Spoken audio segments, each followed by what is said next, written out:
അപ്പോൾ ചരിത്രങ്ങളെ നമ്മൾ മനസ്സിലാക്കുന്നത് 3 പ്രധാനപ്പെട്ട കാര്യങ്ങൾക്ക് വേണ്ടിയാണ്. ഒന്ന്, നീയത്ത് ശരിയാവാൻ. നമ്മൾ ചെയ്യുന്ന ഒരു ഇബാദത്ത് അള്ളാഹുവിന് വേണ്ടിയാണ് എന്ന് മനസ്സിലുറക്കുന്നതിന് അതിൻ്റെ ചരിത്രങ്ങൾ പഠിക്കുന്നത് പലപ്പോഴും പ്രചോദനമാവും. രണ്ടാമത്തേത്, ചില കാഴ്ചപ്പാടുകൾ നമുക്ക് ചരിത്രത്തിലൂടെ വന്നു ചേരും. ഉദാഹരണമായിട്ട് ഞാൻ പറയുകയാണെങ്കിൽ, ബഹുമാനപ്പെട്ട സയ്യിദുന സുലൈമാൻ നബി അലൈഹിസ്സലാം ലോകം അടക്കി ഭരിച്ച രാജാവായിരുന്നു.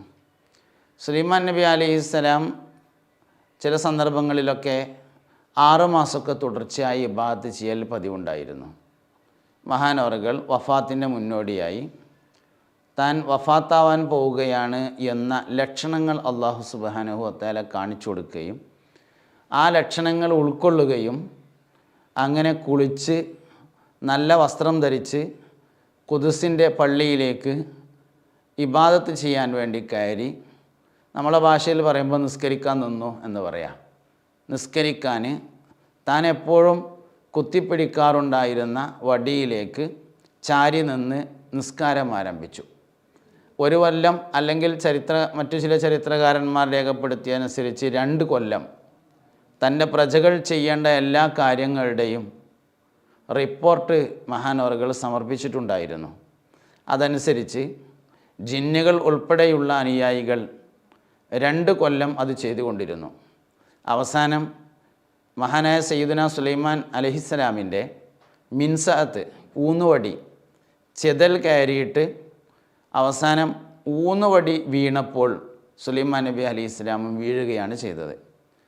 മരിച്ചിട്ടും 2 കൊല്ലം ഭരണം നടത്തിയ രാജാവാണ് ബഹുമാനപ്പെട്ട സയ്യിദുന സുലൈമാൻ അലൈഹിസ്സലാം. ഈ സുലൈമാൻ നബി അലൈഹിസ്സലാമിൻ്റെ ഈ ചരിത്രം കേൾക്കുമ്പോഴാണ് നമുക്ക് പടച്ചോനെ, ഞാൻ മരിക്കാതെ തന്നെ മരിച്ചുപോയ ആളാണല്ലോ എന്ന ഒരു ഉൾവിളി ഉണ്ടായിത്തീരുന്നത്. ഇങ്ങനെ പൂർവികന്മാരുടെ താരീഖുകളിൽ നിന്ന് നമുക്ക് ഒരുപാട് കാര്യങ്ങൾ ഉൾക്കൊള്ളാണ്ട്. നമുക്കെന്തെങ്കിലുമൊക്കെ ഒരു അസുഖം വരുമ്പോഴേക്ക് എന്തിനാ പടച്ചോൻ എങ്ങനെ ചെയ്യണത് എന്നൊക്കെ തോന്നും. അയ്യൂബ് നബി അലൈഹി ഇസ്ലാമിൻ്റെ ചരിത്രം പഠിക്കുമ്പോഴാണ് നമുക്ക് ഉള്ളിൽ നിന്ന് ഒരു വിളിയാളം ഉണ്ടാകുന്നത്. അങ്ങനെ ചില ഉൾക്കരുത്തുകൾ, ചില ധാരണാപിശകുകൾ തീർക്കുന്നതിന് വേണ്ടിയാണ് ചരിത്ര പഠനം രണ്ടാമതായി ആവശ്യമായി വരുന്നത്. ചരിത്ര പഠനത്തിൻ്റെ 3ാമത്തെ അല്ലെങ്കിൽ വളരെ പ്രധാനപ്പെട്ട ഉദ്ദേശം എന്നത് നമ്മുടെ മുൻഗാമികളായ ആളുകളുടെ താരീഖ് പഠിക്കുന്നത് അതുപോലെ ആകാനാണ് എന്നത് ഒരു ശരിയാണ്. എന്നാൽ അതുപോലെ ആകാൻ മാത്രമല്ല, നമ്മൾ ഒന്നും ആയില്ല എന്ന് മനസ്സിലാക്കാനാണ്. ഉദാഹരണമായിട്ട് പറയുകയാണെങ്കിൽ, ഈ വർഷം റമദാൻ 30 നോമ്പ് കിട്ടി. അപ്പോൾ 30 നോമ്പ് മറ്റ് 30 തറാവീഹ് നിസ്കരിച്ച് പോകുമ്പോൾ നമുക്കിങ്ങനെ തോന്നും, അൽഹംദുലില്ലാ ഈ കൊല്ലം 30 നോമ്പ് കിട്ടി, 30 തറാവീഹും കിട്ടി, എന്തായാലും വളരെ ഉഷാറായിട്ടുണ്ട്. അപ്പോൾ നമ്മുടെ മനസ്സിലിങ്ങനെ തോന്നും, സ്വർഗത്തിൽ സ്ഥലം മതിയാവാൻ ഒരു സാധ്യതയില്ല, കാരണം 30 നോൻപിന് കിട്ടിയിക്കല്ലേ എന്നൊക്കെ തോന്നും. നമ്മൾ ചരിത്രം പഠിക്കുമ്പോഴാണ് ബഹുമാനപ്പെട്ട സയ്യിദന സുഫിയാനി സൗരി റളിയല്ലാഹു അൻഹു ഒരു ദിവസം രാത്രിയിൽ 300 റക്അത്തൊക്കെ നിസ്കരിക്കാറുണ്ടായിരുന്നു, സുന്നത്ത് നിസ്കരിക്കാറുണ്ടായിരുന്നു എന്ന ചരിത്രം കേൾക്കുന്നത്. അപ്പോഴാണ് നമ്മളെ 30 റക്അത്ത് തറാവീഹും 30 ദിവസത്തെ തറാവീഹും നമുക്ക് 30 നോമ്പ് കിട്ടിയതൊന്നും എവിടേക്കും എത്തിയിട്ടില്ല എന്ന് നമുക്ക് മനസ്സിലാക്കാൻ കഴിയുന്നത്.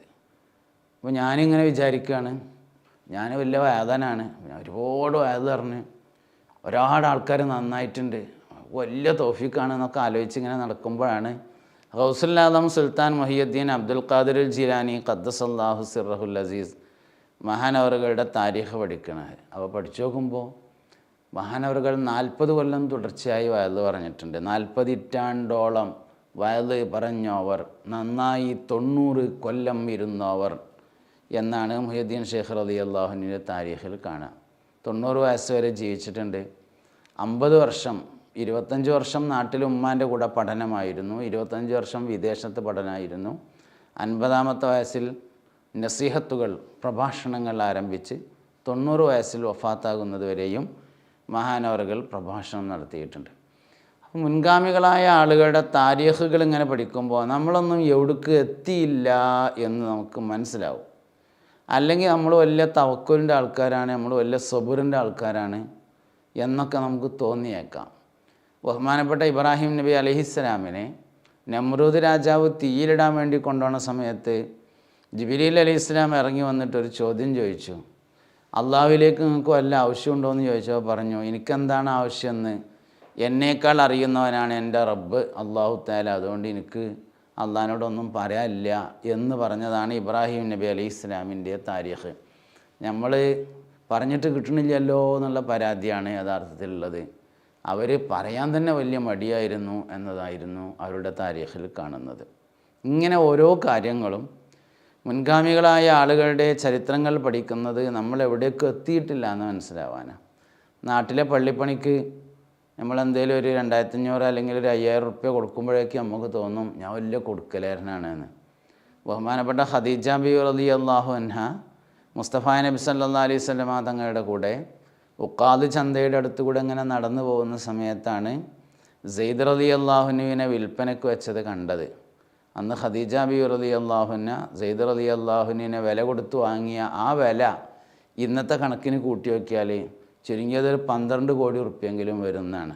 അപ്പോൾ നമ്മൾ കൊടുക്കണ വലിയ കൊടുക്കലാണ് എന്നൊക്കെ വിചാരിച്ചിങ്ങനെ നടക്കുമ്പോൾ മുൻഗാമികളായ ആളുകളുടെ താരീഖുകൾ ലഭിക്കുമ്പോൾ പ്രധാനമായിട്ടുള്ളത് നമ്മളൊന്നും ചെയ്തിട്ട് എടുക്കും എത്തിയിട്ടില്ലല്ലോ എന്ന ഒരു തിരിച്ചറിവുണ്ടാകുന്നു എന്നതാണ്.